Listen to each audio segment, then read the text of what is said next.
tracks right here. The show.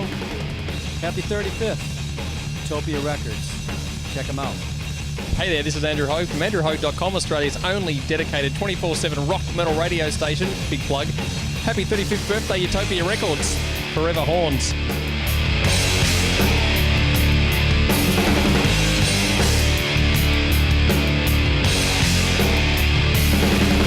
Welcome back to Utopia TV. We're live at Soundwave 2013. I'll just take my sunglasses off so I don't look like a complete fuckwit. We're here with Rick from, what's the name of your band again? This is Hell. Bro, what are we? Are we metalcore? Are we hardcore? Are we old school? Are we new school? Where are you drawing the line here? What are we? I don't draw any lines, you know. We're a hardcore band, we're a metal band, we're a thrash band, we're a crossover band. Whatever. I mean, you know, some people get stuck on labels. Some people, fight it. I mean, we have fun with it. Cool. You know what I mean? You know, we'll play a hardcore show. We'll play any type of show. You know, people want to call us hardcore, that's cool. If DRI rang up right now and said, let's do a show, you'd do a show? We actually, just yesterday, got a show with DRI and Suicidal Tendencies at home, no less. Now, Never played with DRI, one of my favorite bands of all time. Never played with Suicidal, one of my favorite bands of all time. that must be awesome. Brother, it's congratulations. crazy. Thank you. That's a gig. I'm gonna invite my mom to the show. You've I got to don't invite think your my mom. mom's ever seen my band play, so Really? be like, hey, come watch DRI, Mom. So which were your and the band's main influences growing up? Are those two bands that we could look at straight away?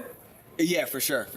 You know, but there's 5 members of the band. Our influences are across the board, you know, and even early on in life, like I was talking to somebody before, my first favorite band of all time was Def Leppard. You know, Pyromania. yeah, first cassette I ever bought was Pyromania.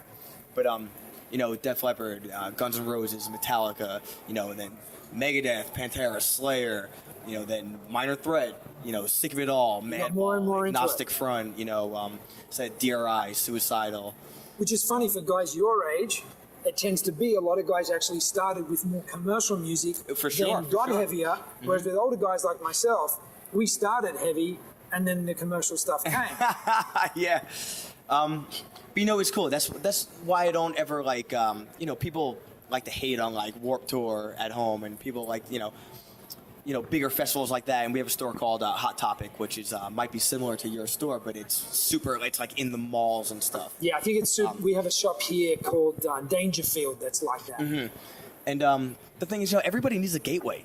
You know what I mean? I don't man. think that hardcore or metal or punk should be exclusive. I think it should be inclusive. So, you know, especially there's certain areas where shows don't get, you know, in all parts of the world. And sometimes people from those areas need to find a way in. And going to a mall where there's you know, super corporate stores everywhere has that one store where it's surrounded by all this corporate structure. But for some reason, someone picks up a Black Flag CD. Yeah. Then it's oh, Black Flag, what is this all about? And then they find other bands, and then, you know, And you got to see. yeah, and you have a scene. 2 years later, they may come to see This Is Hell and understand what's going on. That's you know? brutal. So to me, I think it's cool. However you find heavy music is cool with me. You know, there's no right or wrong way, as long as you're not an asshole. Speaking of Pyromania, when was the last time you gave that record a spin? Pyromania? Yeah. Probably about 4 days ago. The amazing thing about that album is we talked to a lot of people about that record. Guys from death metal bands, glam metal bands, and whenever I say, so when was the last time you played that? They say- it's always within a month. That's It's not like crazy. 6 years ago. It's Yeah, an album yeah. you go back to. Coming Under Fire, all those great songs. Actually listened to Pyromania and Hysteria back to back the other day. You know, I think it might have been the day before we left to come here. So I think I was coming home from practice. And then I was watching the VH1 classic albums for Hysteria. And it's funny watching that because I was watching it with Travis, our singer, who was never into Def Leppard. And he was like, I can't believe you like these guys. They're so girly. I was like, to be honest, I never thought about how girly they are until just now. Yeah. And I've even watched that documentary a million times. But Hysteria is a little girly compared to oh, dude, Pyromania, though. it's totally girly, but I still love it. You know, Did you ever hear the first two albums? oh yeah, for sure. On Through the Night. I celebrate the entire catalog. Dude, I love this guy. We're hanging out tonight. Come down. something will be happening. After Adrenalize, I kind of lost. Adrenalize kind of lost it for me. Well, the Let's Get Rock film clip was pretty much a sad day in every Def Leppard fan's You know, life, I was really excited for that to come out, and I kind of forced myself to like it. I put that song like on my mix of that year, like, but I was kind of forcing myself a bit. Yeah. You know? There's some like, clunkers on that record. Yeah, for sure. They started going like dad rock or mom rock on that album quite a bit. But whatever. You know, they were multi-millionaires at that point, and they wanted to keep that going, and that's cool. Because Pyromania exists and Hysteria exists and On Through the Night That's exists. all that needs to exist, you know? Yeah. So back to This Is Hell. Like, New York hardcore, a big influence? Oh, yeah, for sure. Sick of It All, my favorite hardcore band of all time. Great band. Madball, one of my favorites. Agnostic Front, one of my favorites. Cro-Mags, one of my favorites. Harley. You know what? I like the Harley stuff just as much as the JJ stuff, which Yep. I know, like in certain circles, is like blasphemy. But you know what? I've never. A lot of people have beef with Harley. I've never met him. You know what I mean? So I only Once. I only judge on my own experiences. Yeah. So being that I never met him, I can't judge. But I mean, I love Best Wishes. Yeah, man. It's a great record. But what about these guys? Like you say, everyone hates on Harley, but he's got to be 55 years old and he's still doing it, just like Jerry Only. Yeah. Dude, I love the Misfits. I love the Misfits. One of our good friends is Robo's son.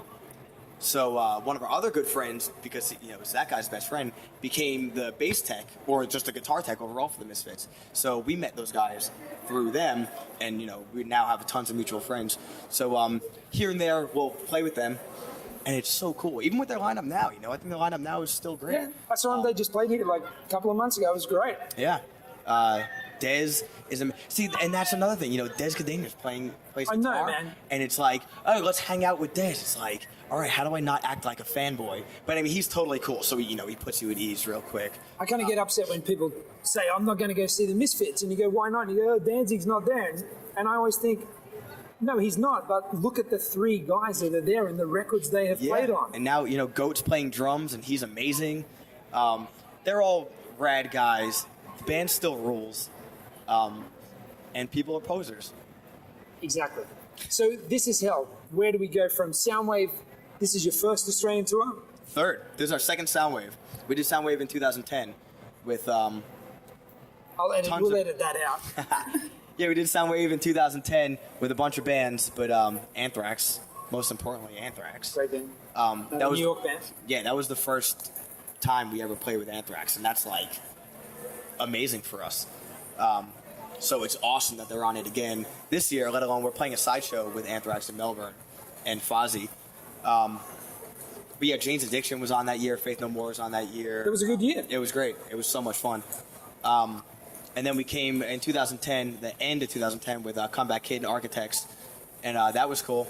But this is like next level. It's fucking Metallica, and Slayer, and Anthrax, and Sick of It All, and Madball, and VOD. It's just like the list is absurd. So you're looking at all your heroes and you're playing a show with them. It's really crazy. It's really, really crazy. I've had questions in interviews for like put together like your dream lineup. You have you and 4 other bands or 5 other bands or however many bands, and there's only Metallica, Slayer, Anthrax, Madball, VOD, Sick of It All. Like, They're all there. some of the only bands that I'm missing to make it like absolute like ridiculous dream lineup is like Cro-Mags and DRI and Appetite for Destruction era Guns N' Roses. The only Guns... No, I shouldn't say that. Should I say that? Is that the only Guns N' Roses for you?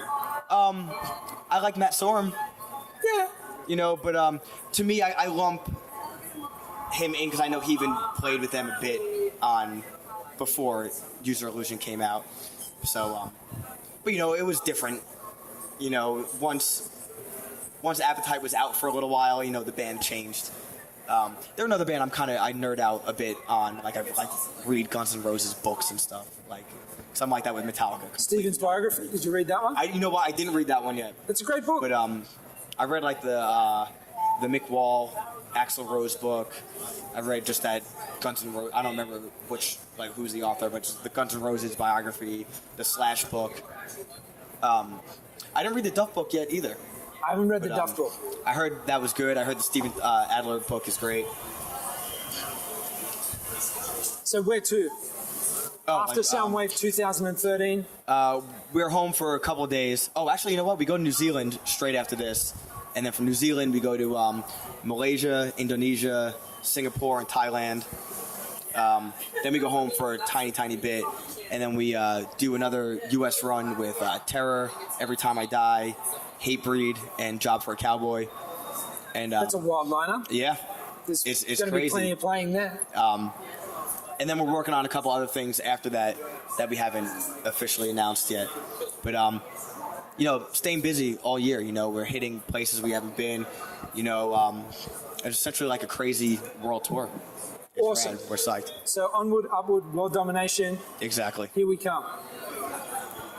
Awesome, brother. Thank you very much. Thank you, man.